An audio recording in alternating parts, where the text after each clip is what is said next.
This is a Vauxhall Victor, a humble family car, a very slow slice of 70s suburbia. It doesn't strike me as a natural starting point for those of us wishing to build the world's quickest street-legal car. But it is. But what makes this tale even more curious is the car we're about to see is an entirely private enterprise. It hasn't been converted by a highly skilled Formula One team, and it hasn't had the multi-million-pound backing of a huge corporation. It's been built by one man in a shed in a Wolverhampton housing estate. Meet Andy Frost, a 45-year-old automatic transmission specialist and creator of Red Victor 1. This has a 9.3-litre V8.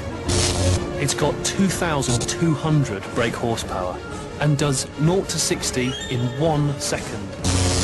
That's 1 second. Still not impressed?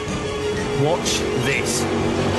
The McLaren F1 can do the quarter mile in 11.1 seconds. This does it in 7.8. A record. Wow, this is serious. So let's get one thing straight. Why a 1972 Vauxhall Victor, which, let's face it, is about as aerodynamic as that? That's a fair comment, really. Just why not? It was a car that really appealed to me, the shape. I loved it, the Coke bottle shape. It looked American. I wanted to do one. You've had it a long time. Yeah, since 1981. Originally, it was bought as a family car for 60 quid. After respraying it, Andy then swapped the 4-cylinder engine for a 6-cylinder, then for a Rover V8, then for a Chevy V8, then fitted nitrous and 2 turbos. Things got really serious when he added some stickers. But the most amazing fact of it all is, it's street legal. I have the MOT certificate here. It does indeed, you're not lying. And it's tax exempt. And tax exempt. Pre-1973. So it's all free, which is really good. So, ballpark figure, how much do you think this car owes you? I'd say probably in the region of 100 grand. £100,000, that's quite a lot of money. Yeah, it's over a period of years, but it's pretty good value when you think it is the world's fastest street legal car for 100 grand.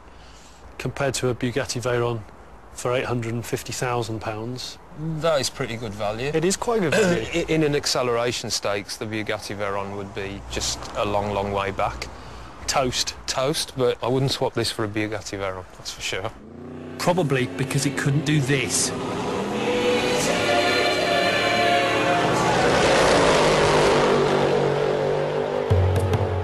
So what makes it so fast?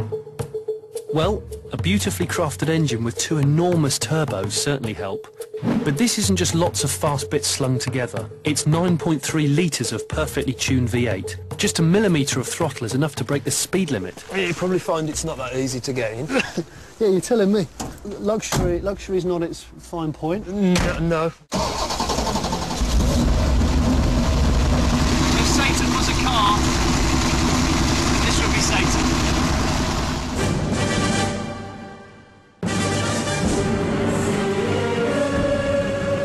This feels very wrong indeed, but I like it. How tempted are you to just give it a bit of a squirt? All the time. All the time. Yeah, it's an adrenaline rush. It's actually quite comfortable as well. It was built to be usable. I didn't want it to be some sort of car that was just absolutely terrible to drive on the road. During everyday motoring, Red Victor 1 returns about 5 miles to the gallon. Fuel stops are a regular thing. So, how easy is it to actually drive this thing? Really easy, just as easy as any other car. It's just the fact that you have to be aware that you've got 2,000 odd horsepower under your foot if you put it down. Give it a squirt.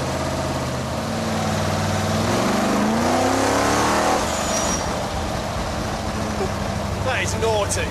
Just driving this car on the road just feels completely perverse. It must be quite a strange feeling driving along on the road knowing that there is not one car that can beat us. Yeah, it is. All this fun comes at a cost. After every use, Andy likes to spend a couple of hours inspecting the engine. And of course, running an expensive project like this means Andy's family have had to make a lot of sacrifices. Although one family member doesn't worry.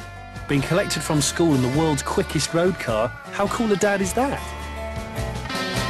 The Black Country doesn't have that much to celebrate, but I'd suggest this homemade, world-beating car is Wolverhampton's Sistine Chapel. I guess I'll walk then.